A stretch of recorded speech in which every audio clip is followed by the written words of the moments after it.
ആരാടാ ഇത്? നിന്റെ പുന്നാര പെങ്ങള് തന്നെ. പെങ്ങളെ അവന്റെ കൂടെ കുഴഞ്ഞാടാൻ വിടുമ്പോ ആലോചിക്കണം ഇങ്ങനെ ചിലതെല്ലാം ഉണ്ടാകുന്നു. ആദ്യം സംഭവം നേരാണോ എന്ന് അളിയൻ അന്വേഷിക്കണം. നേരാണെങ്കിൽ വെറുതെ എനർജി വേസ്റ്റ് ചെയ്യണ്ടല്ലോ.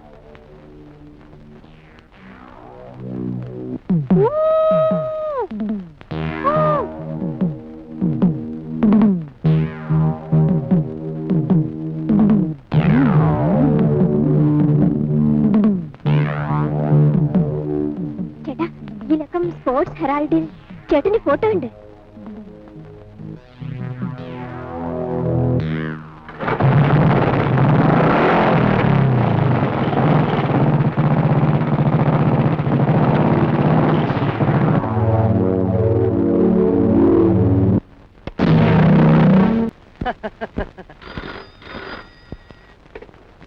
ഹലോ, തന്തപ്പിടിയുടെ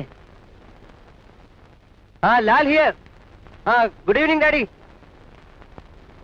പിന്നെ എനിക്കൊരു 10,000 rupees ഉടനെ വേണം.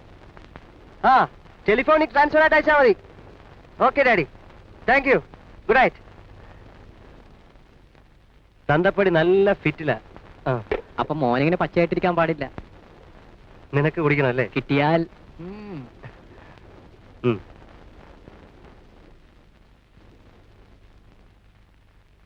കേട്ടോല്ലേ, യൂണിവേഴ്സിറ്റി അത്ലറ്റിക് ചാമ്പ്യനായതോടെ ആ സുരേഷ് കോളേജിൽ വിലസുകയാണ്.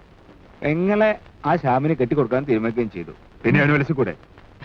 പോരെങ്കിൽ ശ്യാമിന്റെ അച്ഛൻ മില്യണയറാ. സിംഗപ്പൂരിൽ 2 ഫാക്ടറികളാണ് സ്വന്തമായിട്ടുള്ളത്.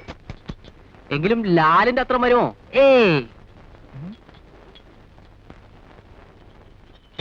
ഏതായാലും ആ സ്വപ്ന തന്റെ കയ്യിൽ നിന്ന് പോയല്ലോട് ലാലെ. ഹലോ, നിർത്തണം. പോസ്റ്റിന് കുടിച്ചോണ്ടിരുന്നാ മതി. വലിയ വാചൊന്നും ഫിറ്റ് ചെയ്യണ്ട കേട്ടോ. സോറി.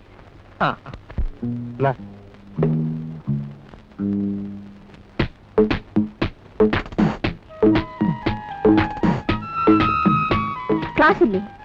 കട്ട് ചെയ്തു. എന്തിന്? നിന്നെ കാണാൻ. അങ്ങനെ ഇപ്പൊ കാണുകയൊന്നും വേണ്ട, മര്യാദയ്ക്ക് ക്ലാസ്സിൽ ചെല്ല്. ജനറൽ ഇംഗ്ലീഷാണ്. അതെടുക്കാൻ വരുന്ന ലെക്ചറേക്കാൾ കൂടുതൽ വിവരം അക്കാര്യത്തിൽ എനിക്കുണ്ട്. വാ, ക്യാൻറ്റീനിൽ പോവാം. എന്താ ചിരിക്കുന്നത്? വെറുതെ. അല്ല, എന്തോ ഉണ്ട്. ഒന്നുമില്ല. പറയുന്നേ. രഹസ്യമാ, കാതിൽ പറയാം. സൂത്രം ഒന്നും വേണ്ട, ഇത് കോളേജ് കോമ്പൗണ്ടാ. അതിനെന്താ, ഞാൻ നിന്നെ പരസ്യമായി ചുംബിക്കാനൊന്നും പോകുന്നില്ല. സൗകര്യം ഉണ്ടെങ്കിൽ പറഞ്ഞാ മതി.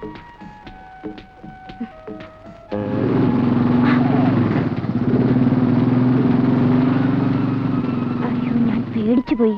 ഞാൻ വിചാരിച്ചു ചേട്ടനാണെന്ന്. ആ പാർട്ടി സത്യത്തിൽ എനിക്ക് പേടിയാ. പേടിക്കണ്ട, ചേട്ടന് ക്ലാസ് ഉണ്ട്. ക്യാൻറ്റീനിൽ പോയിരിക്കും. വരൂ.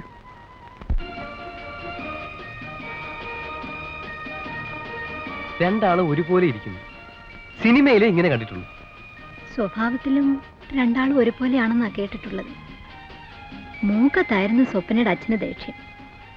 അത് മക്കൾക്ക് രണ്ടാൾക്കും കിട്ടിയിട്ടുണ്ട്. അമ്മ നുണ പറയുകയാ. എനിക്കങ്ങനെ മുൻകോപമൊന്നുമില്ല. ചേട്ടന്റെ കാര്യമാണെങ്കിൽ ശരിയാ. സ്വപ്നയുടെ ചെറിയച്ഛൻ ഇപ്പൊ എവിടെയാണ്? ഒരറിവുമില്ല, ഞാൻ നേരിട്ട് കണ്ടിട്ടുമില്ല. അതെന്താ? എന്നെ ഇവളുടെ അച്ഛൻ വിവാഹം കഴിക്കുന്നതിന് മുമ്പ് രണ്ടുപേരും പിണങ്ങി പിരിഞ്ഞിരുന്നു. കാരണം? ഞാൻ പറയാം ഷാ. പറയട്ടെ അമ്മേ. പോടി അവിടുന്ന്. നിനക്കറിയാവുന്ന സ്നേഹിതന്മാരെ പോലെയായിരുന്നു രണ്ടുപേരും. വിവാഹവും ഒരുമിച്ച് നടത്തണമെന്നായിരുന്നു തീരുമാനം. ഇവളുടെ അച്ഛൻ തീരുമാനം തെറ്റിച്ചു.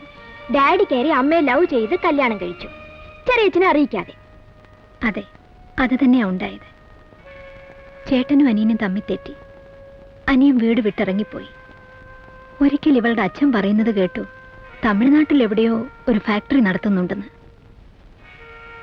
കഴിക്കുമോനെ? സ്വപ്നയുടെ അച്ഛൻ മരിച്ചിട്ടും വന്നില്ലേ? ഇല്ല. വിവരം അറിഞ്ഞിട്ടുണ്ടാവില്ലേ? Flight lieutenant Muralidas plane crash മരിച്ച വിവരം എല്ലാ പേപ്പറിലും ഉണ്ടായിരുന്നു. അറിയാതിരിക്കില്ല. അമ്മയെ ഞാൻ എന്തൊക്കെയോ ഓർമ്മിപ്പിച്ചു. ആരും ഓർമ്മിപ്പിച്ചില്ലെങ്കിലും എന്റെ മനസ്സിൽ ആ ഓർമ്മകളേ ഉള്ളൂ.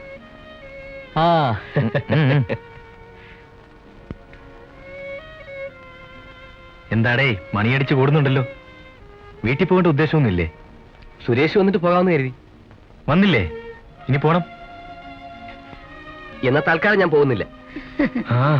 എന്ത് ചെയ്യാം, ഭൂരിപക്ഷം ഇപ്പൊ നിനക്കാണ് ഇവിടെ. എന്നാ ഞാൻ വരട്ടെ. പോവുകയോ? പോയിട്ട് എനിക്ക് കാര്യമുണ്ട്. ഉം. ഞാൻ ഇറങ്ങട്ടെ മേ. ശരി മോനെ. ബൈ.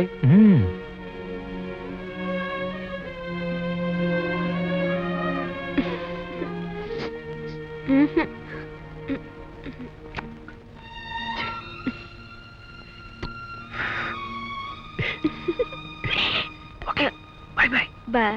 ബൈ. ടാറ്റാ. ഇത് അട്ടേക്കർക്കാണ് കൊടുത്തേക്കണം. ശരി സാർ. സുരേഷിന്റെ ഒറ്റ എല്ല് പോലും ബാക്കി വെച്ചേക്കരുത്. ഓക്കെ.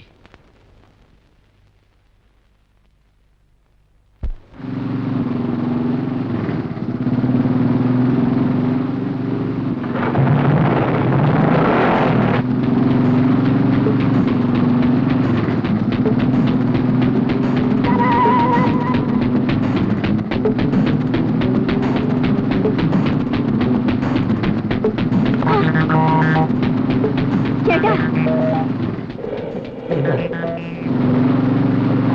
എന്താണ്? അയാൾ എന്റെ ബട്ടക്സിൽ അടിച്ചു.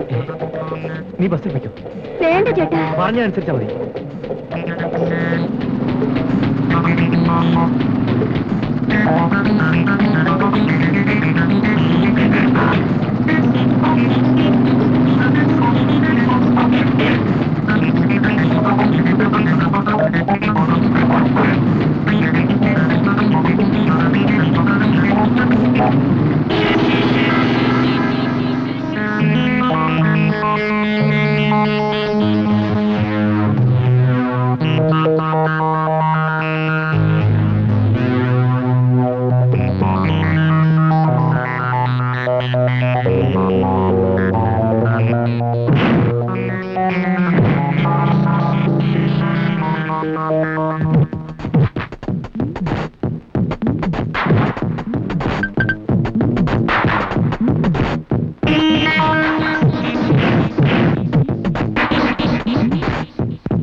ഹലോ.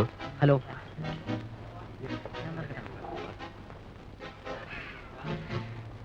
ഗൗരവത്തിൽ ആശാന്റെ ഇരിപ്പ്. ആ, ഗൗരവത്തിന് അന്തസ്സിന് എന്താടാ കുറവ്? പെങ്ങള് സമ്പാദിച്ചുകൊണ്ട് കൊടുക്കല്ലേ?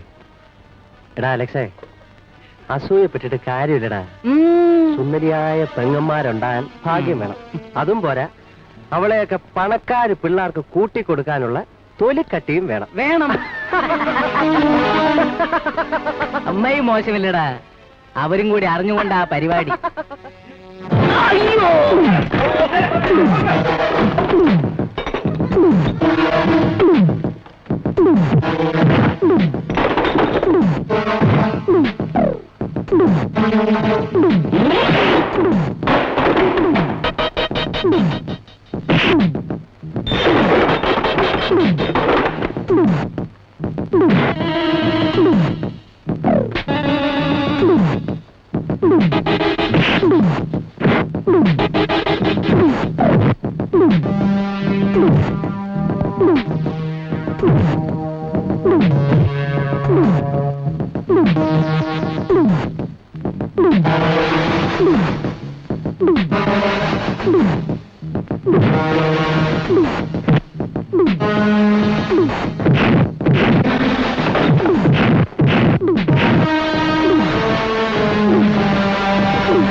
അടി കൂടുന്നു.